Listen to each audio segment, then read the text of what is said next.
Hello everyone. Well,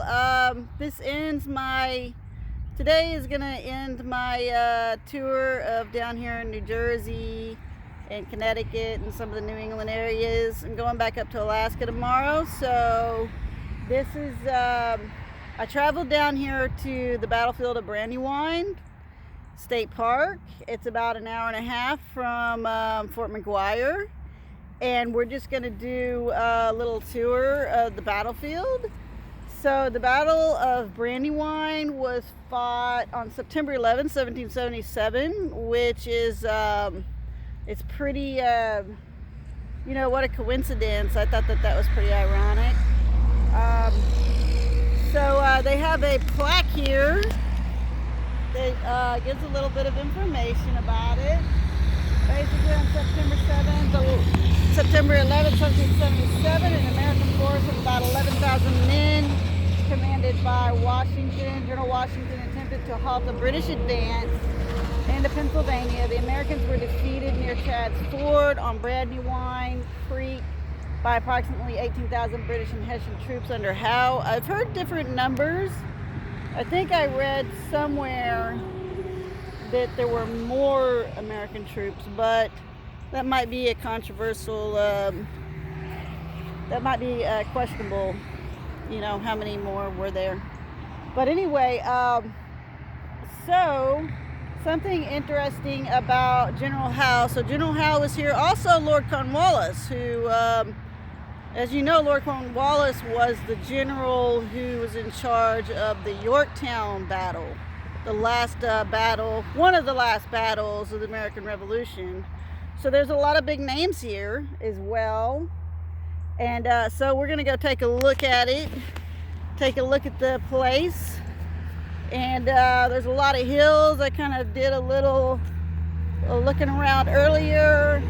There's not very many plaques here, so there's not a whole lot of information. I mean, we lost that battle, but you'd think there'd be a little more information on what happened. So I don't have a map or anything to show exactly where the British were coming from, but probably from the south and then up north to Philadelphia. That's what I'm thinking. As you can see here,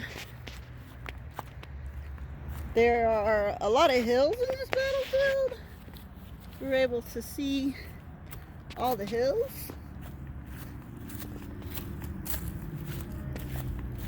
So it's a bit steep, especially for soldiers. If they had all that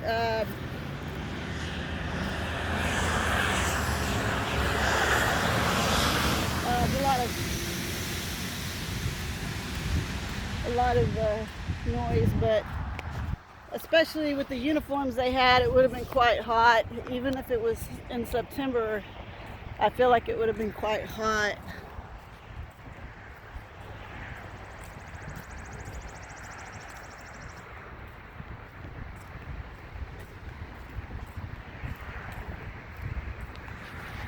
See if you guys can see that.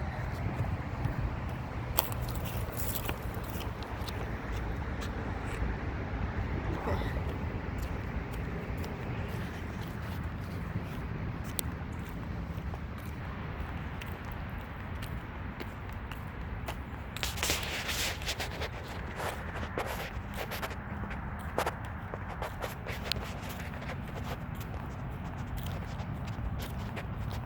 They say that this is the biggest, one of the biggest battlefields of the American Revolution.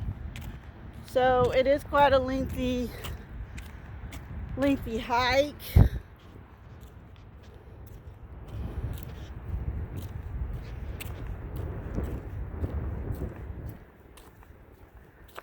Nice houses over there.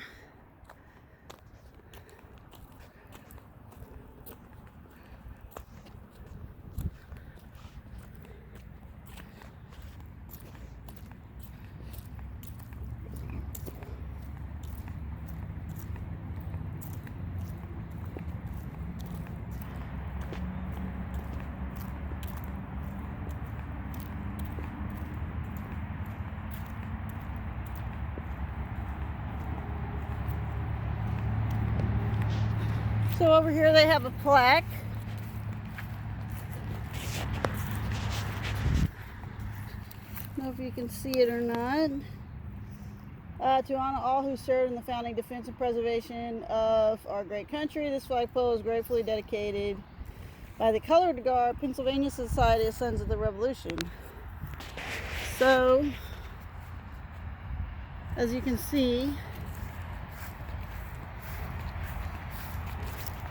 it's very hilly.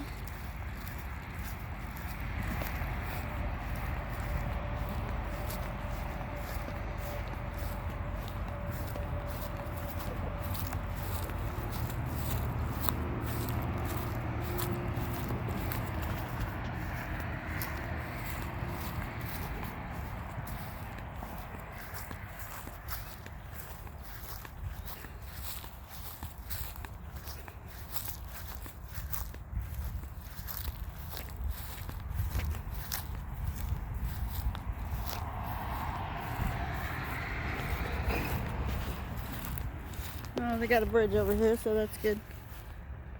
You guys can see it.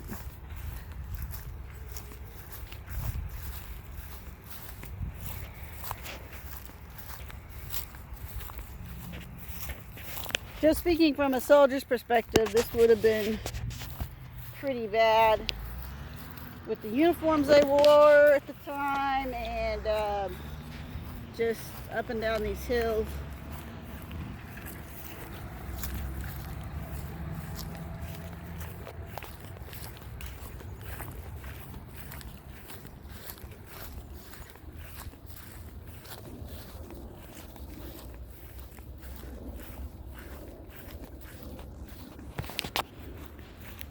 They talk about the Battle of Brandywine Creek, and I guess the creek they're talking about is this creek right here. Probably shouldn't wear my flip-flops on this tour. See if you can see the creek here. Nice little creek.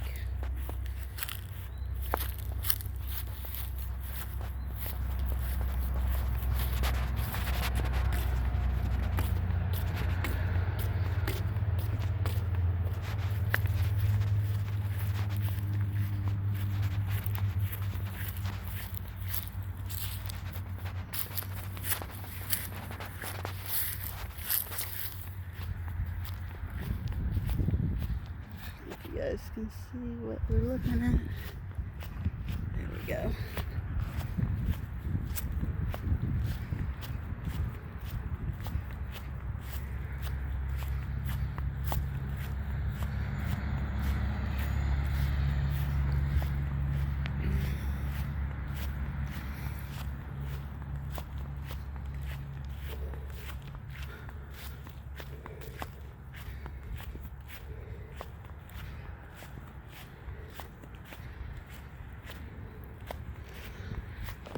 So as you know, General Howe was the leading general of this particular battle.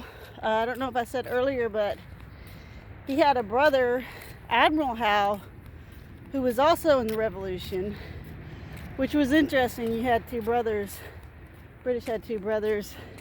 They were in command. He was in command of the fleet, so I thought that was pretty fascinating.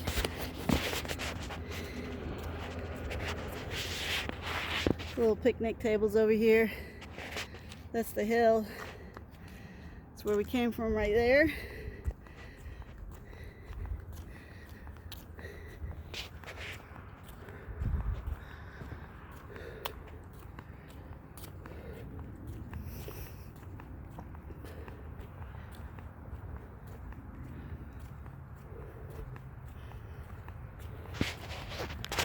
For our BRB members, I did read up on this battle a bit, and I didn't find any guardsmen.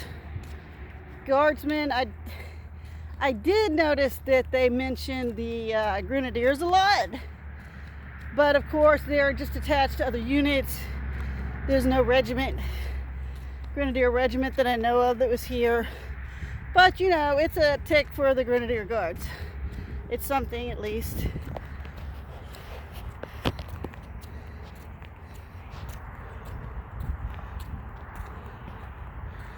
I looked up Lord Howe earlier, the army, the General Howe, and I thought he might be a Coldstream Guard, but it doesn't look like he was.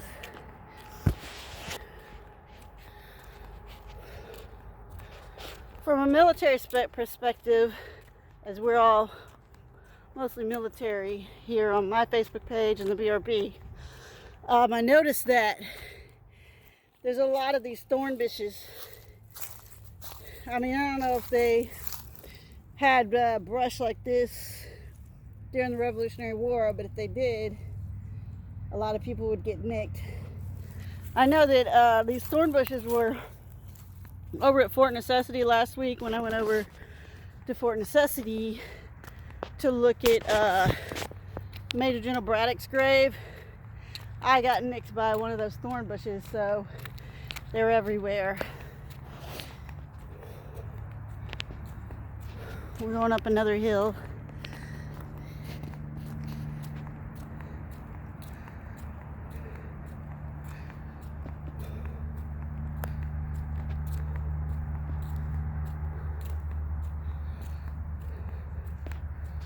So as most of you probably know, Philadelphia would have been the seat of Congress at the time.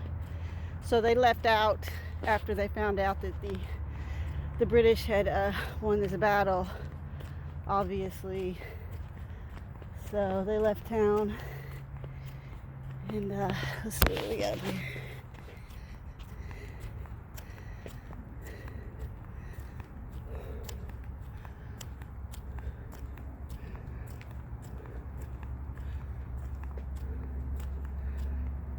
Okay, so we're coming up on a lookout. So that's the hill I just came up. And yeah, so over there, that would have been where the British probably were coming from. And they would have went that way. Like over here.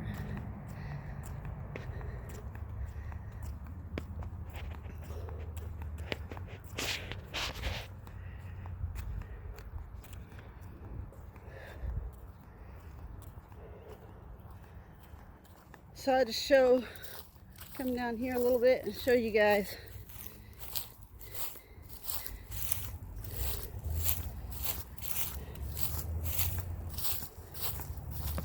Hopefully there's no wild animals out here. Got really warm today. I think it's like in the 70s now. So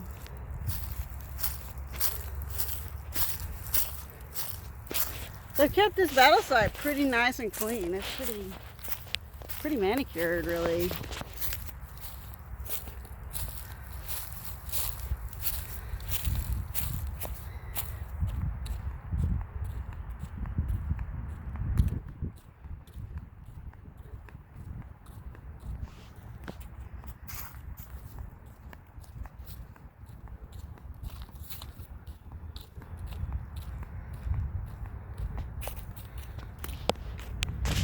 To give you guys an idea of where we're at right now, so I don't know if I told you guys this earlier, but me and Mike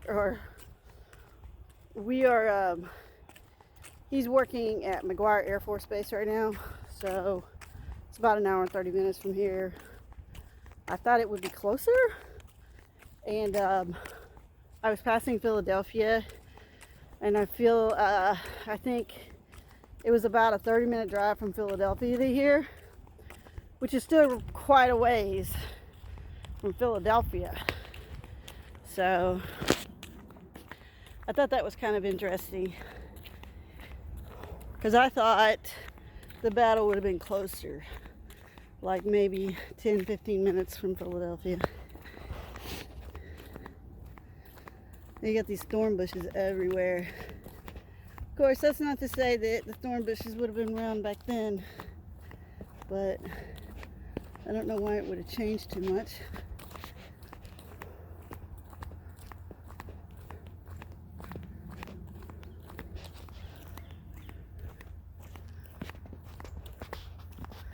It's a beautiful day for this tour. Really pretty during the week, so not very many people are here.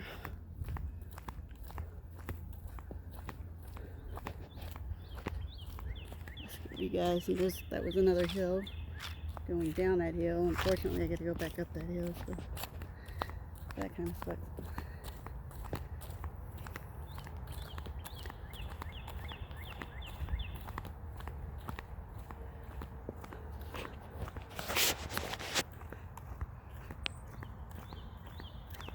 Another huge hill. Huh. Almost looks like there's a statue up there, but I think it's just some wood.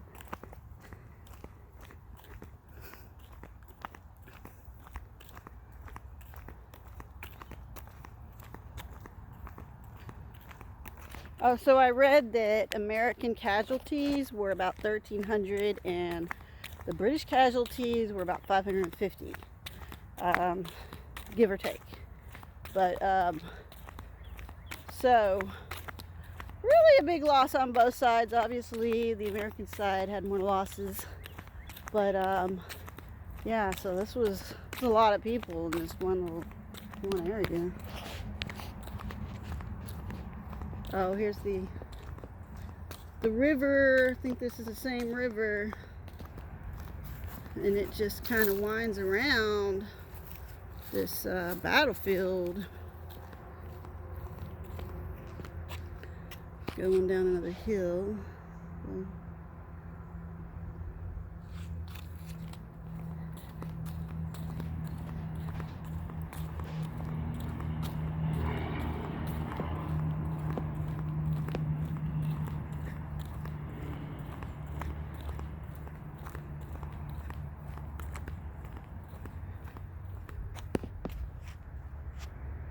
Chance to look at everything.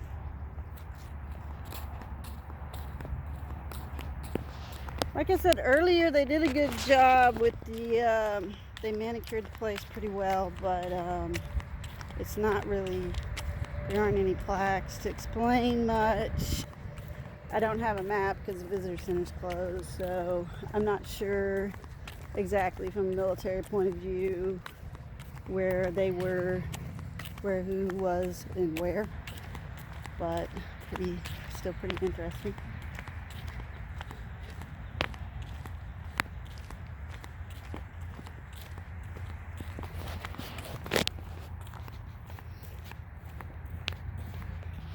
See that trees, it's a really beautiful park.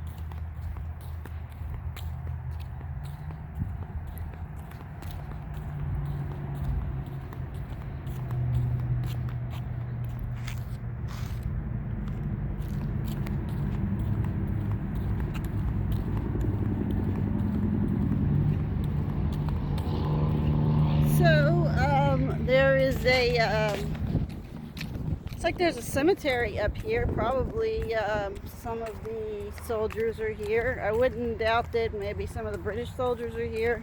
I wish I had more time. I'd look around and see what we could find as far as American soldiers, but also the British soldiers, just to see what they have here for them, but we don't have enough time. I'm hoping to come back here when the visitor center's open and do more research on it. As a genealogist, I go to cemeteries quite a bit to learn more about the person or the area, and there's always some really interesting things. So I know a lot of people don't like cemeteries, but genealogists really like them. As you all know, I was deployed to Poland, and the Polish have some beautiful cemeteries, and they keep them up really nice. They actually take lanterns out there to all the graves, which is a great idea. This is another monument. I like this monument a lot. So this is a monument in memory of those who served in the armed forces. So it's not just about this battle. Not all of these people were in that battle. I think this is just a regular cemetery, and those people are also, obviously the people in the battle were probably that died were probably here too. This is kind of cool. It's got all the little badges from all the wars. Revolutionary Wars are way down here. That's the War of 18. Oh no, that's the Civil War. It doesn't look like they have the War of 1812 on here. But pretty cool. Pretty nice. Pretty nice place.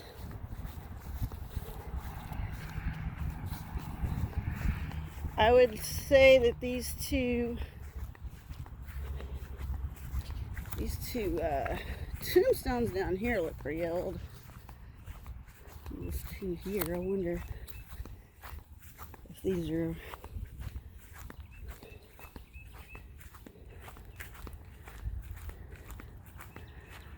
kind of hard to read.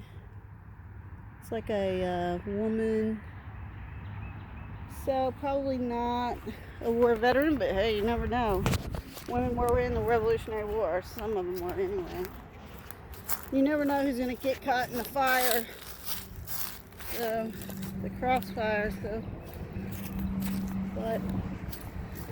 So we got one more place to take a look at.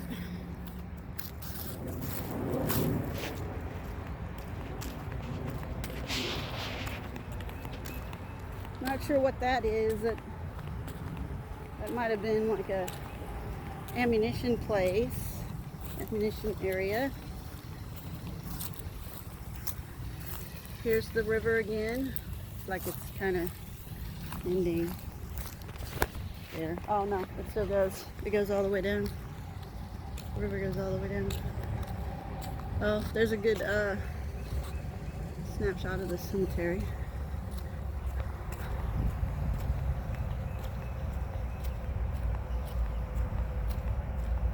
Another hill. You gotta love these hills. I'm not a fan of hills. If anybody knows me really well, I've had to do some marches during, in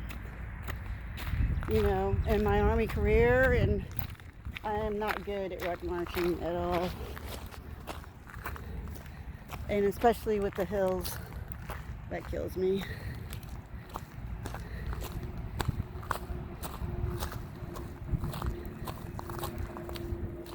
So these buildings, they're probably where the soldiers were sleeping.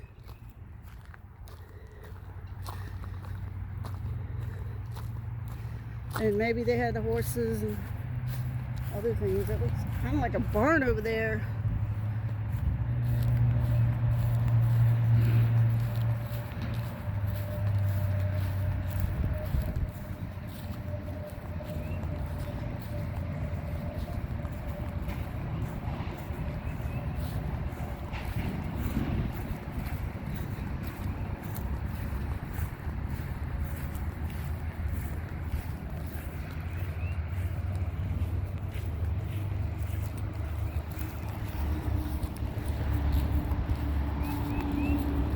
So, for everybody's information, I read this plaque earlier. Basically, this tree here was around when the Revolutionary War was around. So it's around when this battle was around, and they have a plaque, and we'll take a look at it.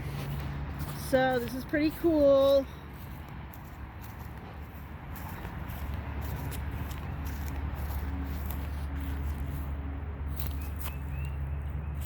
Oh, oops. So there it is. The National Arborist Association and International Society of Agriculture jointly recognize a significant tree in the bicentennial year as having lived here at the time of the signing of our Constitution. So pretty cool, pretty cool. So that's about it. I'll show you the tree again. It's a huge tree. Be nice to have a picnic out here some other time. So that's about it. I hope you enjoyed the tour of the battlefield of Brandywine. Thinking if I missed anything, but I don't think I did. Hope you guys all enjoyed this. I'm gonna be going back to Alaska tomorrow, so I'll talk to you guys later.